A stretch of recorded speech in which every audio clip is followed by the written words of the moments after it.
Welcome to the English Doc channel, where you will learn to speak English like an English doc. Let's look at a typical extract from a medical journal. I'll read the extract. If you wish, you can read it with me or listen, and at the end of the video, come back to it and read it aloud. A 45-year-old woman with a history of Crohn's disease was admitted to hospital because of abdominal pain and fever. Despite appropriate medical treatment, she had progressive worsening of her clinical symptoms. On the second hospital day, all the symptoms had resolved, and the patient was discharged with a presumed diagnosis of viral gastroenteritis. Now let's look at this a little closer. A 45-year-old woman with a history of Crohn's disease was admitted to hospital because of abdominal pain and fever. Notice that 45-year-old has a hyphen. This is because it is used as an adjective and comes in front of the noun. If you say she was 45 years old, there is no hyphen as it is not used as an adjective and it comes after the verb.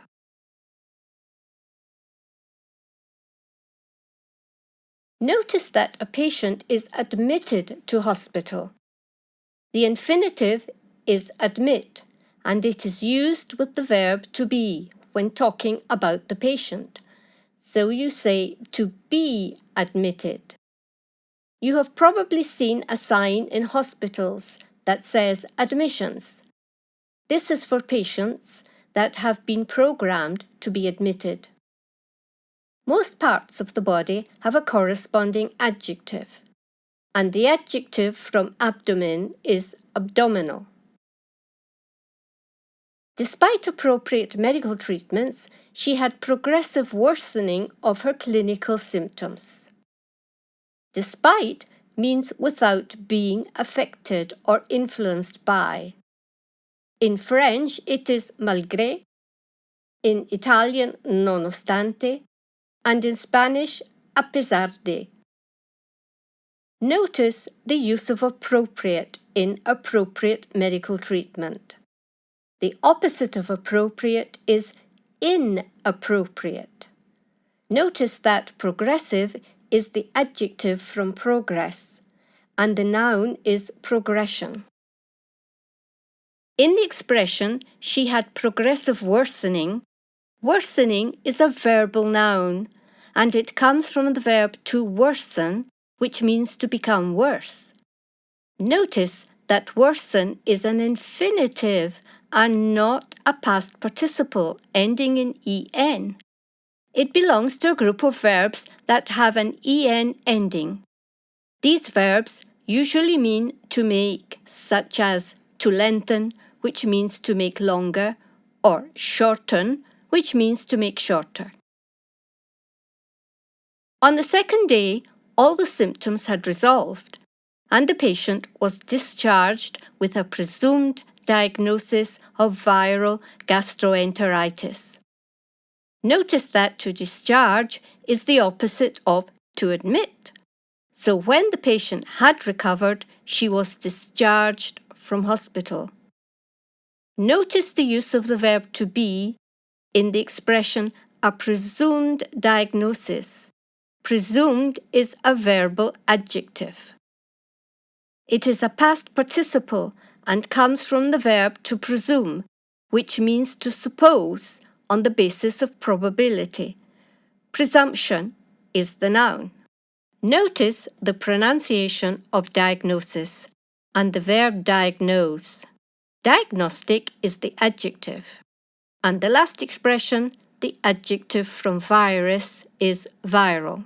Now let's test your memory, because if we don't remember what we studied, it's as if we had never studied it and we can't use it. I'll read the question and you can give the answer orally. Was this the first time the patient was suffering from Crohn's disease? No, she had a history of Crohn's disease. What happened to the woman when her symptoms resolved?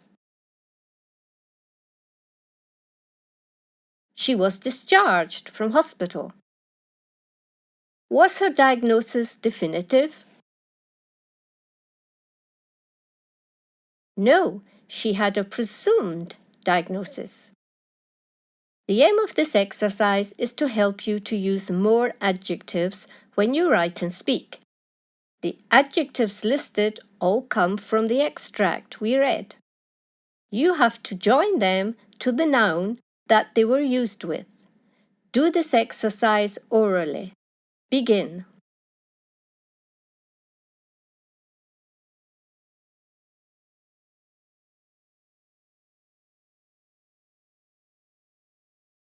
Here are the answers.